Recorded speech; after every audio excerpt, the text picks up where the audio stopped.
Boro are back at the Riverside this weekend at home to a team whose name makes everyone on Teesside shudder. It's Boro at home to Coventry. Ugh.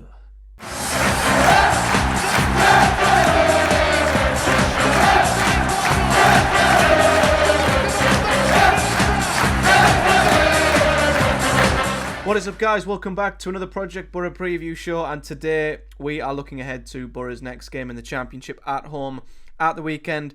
As I say, it's against Coventry, and the reason as to why the name makes me shudder, it's nothing against Coventry, it's nothing against the club, the fans, or anything. It's just recent memory, recent events that are etched in the mind of Boro fans, and not in a positive way. Coventry are a bogey team of recent times where Boro have had absolutely no joy, and of course Coventry inflicted probably one of the most devastating nights in recent memory at home in that playoff final second leg when they did beat us by 1-0. A goal that has etched so much in the fans' memories. When Gus Hamer actually returned to the Riverside for Sheffield United a few weeks back, he actually got booed more than Chris Wilder did, which tells you how much that goal hit us in the feels. But today we're going to be looking ahead to the game against Coventry, and they, like Boro, and I mentioned this at the start of the season, really, we're two teams that often feel like we're tied at the waist in terms of the trajectory that we've been on in recent times. Up until the start of this season, both of us had really good seasons a few years ago when we did make the playoffs. Following playoff heartbreak for us both, it was in the semi-finals. Coventry even probably more so in the playoff final. We both lost our big assets. They lost Gyökeres and Hamer. We lost Chuba Akpom and all the loanees. And then last season we both went through respective rebuilding processes, you could say, bringing in a lot of new players. We obviously brought in more quantity in terms of the younger players that we were looking at. Coventry splashed the cash with, of course, the likes of Haji Wright and Ellis Sims.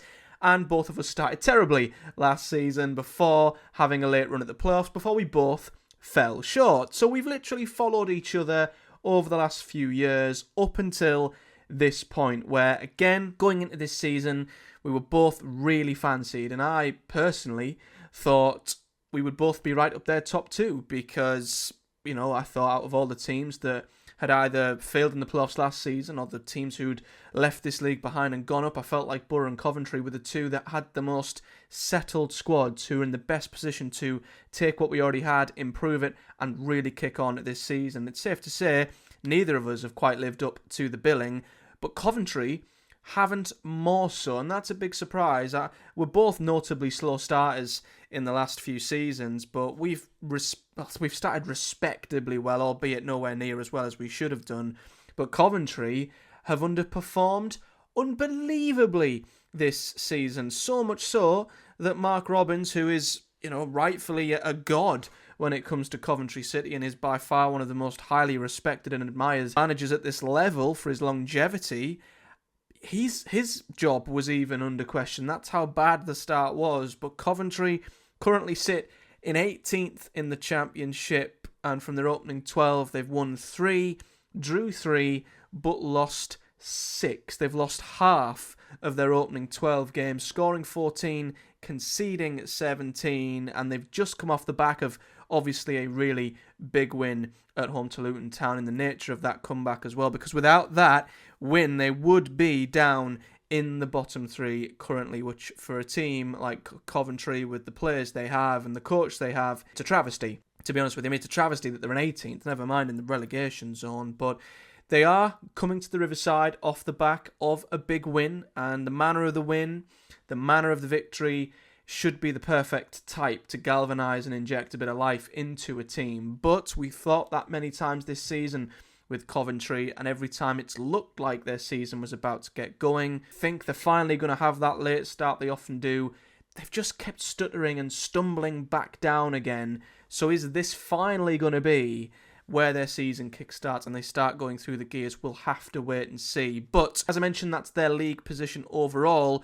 One promising sign for Boro, though, is Coventry's away record this season. I mentioned Coventry have won only 3 games this season. All 3 of them wins have come at the CBS. They beat Oxford 3-2 in that brilliant comeback win that was kind of handed to them by Oxford in the dying embers of stoppage time. They did beat Blackburn 3-0 in what was a very impressive home win, and the recent 3-2 victory over Luton, of course. That means they are winless on the road this season, and they've only scored 3 league goals in their 6 away games, conceding 8. So their away form is a bit of a worry, and it is literally their form at the CBS that is propping them up. And even then, they're 18th. Without their home form, God knows how low they'd be within the bottom 3, undoubtedly. So if there is a little bit of hope for Boro, even with Coventry's, well, I don't even want to call it resurgence, they've won 1 game at home, it's that still, I think they've got a lot to prove, and there's still no evidence this season that they're going to pick up anything away from home. But we said that just over a week ago against Bristol City, who'd come to Riverside without an away win this season, and they come to Riverside and picked up their first away win of the season at the Riverside. So it would be very typical Boro if another bogey team come to Riverside and picked up a win, because Bristol City and Coventry are arguably our 2 biggest bogey teams in this league when it comes to travelling to the Riverside. So we'll see. In terms of stats, they're not too bad, really, when you look at it. They're 11th in the league for goals scored, which isn't too bad. It's mid-table, but I think even then, with the quality of attacking players they have, they should probably be doing a bit better than 11th. Hadji Wright, Ellis Sims, a lot of money spent on the pair of them, Sakamoto as well as another fantastic attacking player. They've brought in Thomas Asante from West Brom. So you'd like to think with that attacking trio and with the attacking players around them, they should be a little bit better off than 11th in the league with around 1.2 goals a game. And they're 17th for goals against, which is a little bit of a worry. They're sort of towards the bottom end of the league. They're, by far no means the worst defence in the league, but they're definitely a lot lower than they would expect to be under a manager like Mark Robins. So attack average, defence below average, you would say. And they're suffering from similar bad habits to Boro, you could say. And this is where we still remain to be tied at the waist. They're actually really good chance creators. We all know how much Boro have underperformed when it comes to our XG and chances created. We're top by an absolute mile and have underperformed horrendously when it comes to our XG. We've got an XG of almost 24, 23.5, and we've only scored 14. But Coventry are 5th when it comes to their XG, so they're still creating an absolute abundance of chances, really. And they're still miles behind Boro, as a lot of teams are when it comes to XG. They've got an XG of 16.7 and they've scored 14, so they're still underperforming, but nowhere near as much as what we are. But the point is, they're still up there for one of the best chance creators in the Championship, Coventry, and they're 3rd for shots on target in the league. So they're getting plenty of shots off in games, and they're 9th for big chances. So like Boro, they're getting enough opportunities in game, but get this, they're 3rd for big chances missed. And that, again, is right up there with Boro. We're 4th. In fact, we've both equally got the same number of big chances missed this season with 23. And we've both scored 14 goals, so we're absolutely identical in terms of the goals we've got, but the big chances we've missed. So it could be a case of which of the 2 attacks actually turns up and decides to have their shooting boots on Saturday. In terms of how they play, they're a relatively high possession-based team, Coventry. They're 7th in the Championship for possession, which I think is a little bit higher than what I remember them being under Mark Robins in the past. And they love putting crosses into the box. Boro are going to have to be incredibly wary of that. They put the most crosses in the whole league. They're joint top with Luton for the most crosses per game.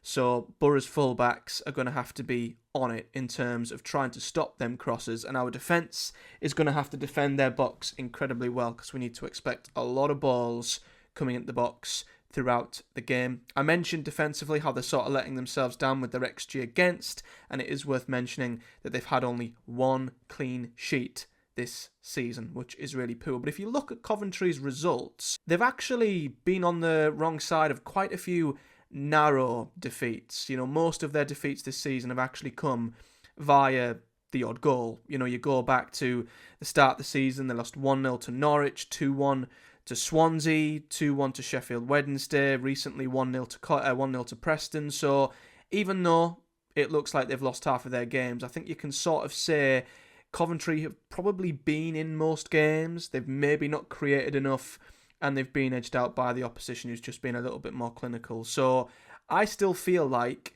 this Coventry team isn't a million miles away from turning it on, and you can't rule them out with the players they have at their disposal. I refuse to rule out this Coventry team with the players they've got. And I say this, and it happens every single season. They're notably slow starters. They always pick it up. I'm still adamant they will do just that. And we've just got to hope they don't do it here at the Riverside, because they've not had back-to-back wins yet this season. This is a great opportunity for them to do that. And you'd think then they will start finally marching up towards mid-table and then the playoffs after that. So I still feel like this Coventry side are sleeping and just need to wake up a little bit, and I'm hoping, as I said, that doesn't come soon, because they're still creating a lot and are maybe like Boro, just a little bit wasteful, although no one's as wasteful as Boro. Looking at the potential lineup that Coventry may put out, it's actually really interesting, because looking at their last the last couple of games prior to the Luton victory, they were rotating, you could say, between a sort of 3-5-2, 5-3-2. They often do play with a back three, and I think that'll probably stay the same at Boro. But it looked like they matched Luton in their last game. They went with a sort of 3-4-1-2. So instead of a 5 in the middle, they sort of dropped Sakamoto in what was sort of like a number 10 in behind Sims and Wright. Often at times this season, Sims played off the left-hand side, but they had Sakamoto in behind, and I don't feel like he looked as much of a threat against Luton. Even though they come back really well in the second half and put in a fantastic comeback, I've always thought Sakamoto was more of a really dangerous threat on the wings. So if they were to play the same way against Boro, I'd be interested to see what they do with Sakamoto, because I can't see them playing him as a wing back. So will they drop him in the hole once again? Or will they maybe match Boro like they matched Luton? I don't know. I'm not that sure what Coventry will actually do in the game on Saturday. So I don't know if any Coventry fans have a little bit more insight in terms of what they think they might do, but I've sort of just kept a similar sort of side. I feel like Mark Robins, if he is looking for consistency, if he is looking to finally get Coventry's season going and string a good couple of results together, I don't see why he'd change much from the team that had that fantastic comeback and ended the game unbelievably well against Luton. I guess the only player who might come in is Jack Radoni. He come in and looked like he had a positive impact against Luton, so maybe there'll be a few players who come off the bench. Victor Torp, maybe, he could come in potentially, so I don't know if the team that finished the Luton game might start the Boro game. I don't know, but yeah, we'll see. But in terms of big players to look out for, I've mentioned Sakamoto as one. Ben Sheaf goes without saying. He's the player that makes them tick and will be imperative in terms of trying to control that midfield, which of course we know Boro will try to do with Hackney and Morris, who are an outstanding midfield duo. Van Ewyck on the right-hand side's a really, really good right-side player with a fantastic delivery on him. So they've got threats still all over the team. Of course, you've got to talk about the front two, who I think Haji Wright more so has had a better season. He's the top goal scorer with 5 goals. Ellis Sims hasn't quite gotten going this season, and I still don't quite think lives up to the price tag that Coventry paid for him, but he is the sort of striker which we saw last season, if he does get on a roll, can be a pretty good striker at this level. But it goes without saying, Sims and Wright will be just a handful for Boro's defenders, and Wright especially with his pace, his power. We've got to stop him cutting in and getting shots off on our goals. Sims is more of a physical presence, so I still think with the pair of them on the pitch, Boro's defence will have a massive handful on their hands. So we'll see. See how Coventry set up. We'll see how much Robins alters his lineup to maybe combat Boro, or how much he keeps his lineup the same to try and have that consistency in performance, and how many of the players who played in that brilliant Luton win start against Boro. And it's a similar story for Boro, really. Obviously, we dropped points against Norwich, but as I mentioned in the review of that game, I thought we were utterly outstanding for large chunks of it, and I wouldn't change anything, if I'm honest, from the team that started the game against Norwich. I thought the reaction and the football we played in that first half was up there with the best we've seen under Michael Carrick, full stop. So I'd keep it as is. I know Luke Ayling was replaced by Dijksteel, and I don't know if that was fitness or if that was to try and deal with Boro XI, but quite honestly, I think Dijksteel has put in a good enough argument that he maybe continues to start. I think that's maybe the only change we might see. He might bring back Luke Ayling being the sort of de facto captain in place of Johnny Howson, but there's an argument to say it could be harsh on Dijksteel if he is dropped after what I thought was a solid enough performance against Norwich. I think the rest of the back line will stay as is, and the midfield too will as well. There's no one else who gets in ahead of either Hackney or Morris unless they're injured, and the front four looked the best they've been all season. I think we finally landed on a front four, and I think what Sunday did prove, against Norwich, in that sort of Conway or Lath argument that I was sort of proposing in the Norwich preview, I think it's probably proven that Conway starts at this point. He's obviously coming off the back of a brace, so I think he deserves to start.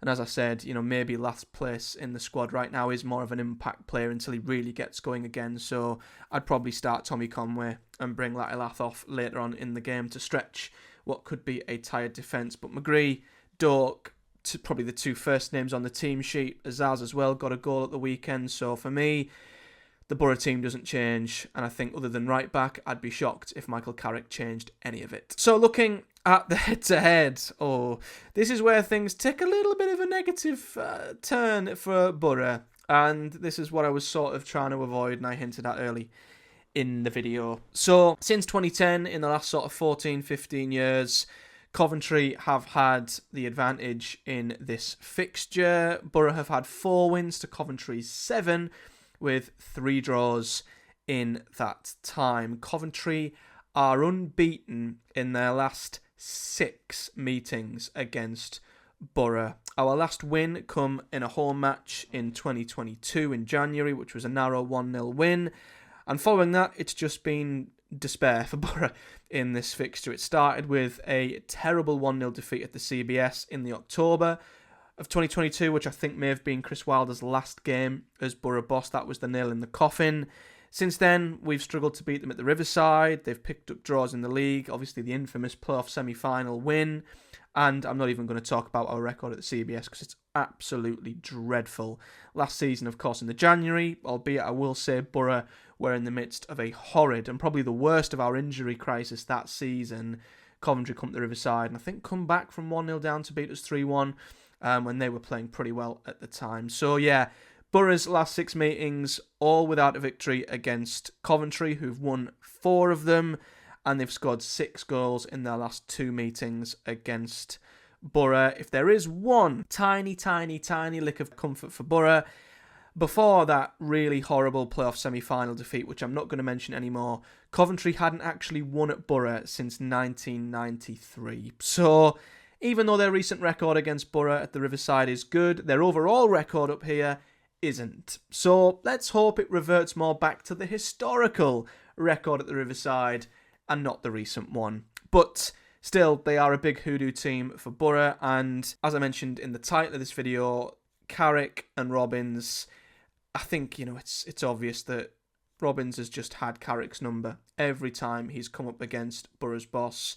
He's always been able to nullify our threats incredibly well. He's always played with a sort of box midfield that nullified Boro's midfield, and that sort of stopped us in our tracks in all the games we've played. So it's all about how much Robins adapts his team to combat Boro, or how much he just tries to just use the current team he has to beat Boro. But yeah, Carrick, Robins, it's been a little bit of an infamous battle between the two in which Robins has absolutely come out on top. So will Carrick finally come out on top against Mark Robins? We will see, which leads me on to my prediction. Now, if this was more of an even game in terms of league position, a more even game in terms of how both teams have started, this would be, for me, a case of two teams that you simply cannot separate. However, I think Coventry fans will agree it's a fair assessment to say that Coventry this season so far have just not been convincing enough and have just not been able to put a run of games together. Now, there's every chance that might start here,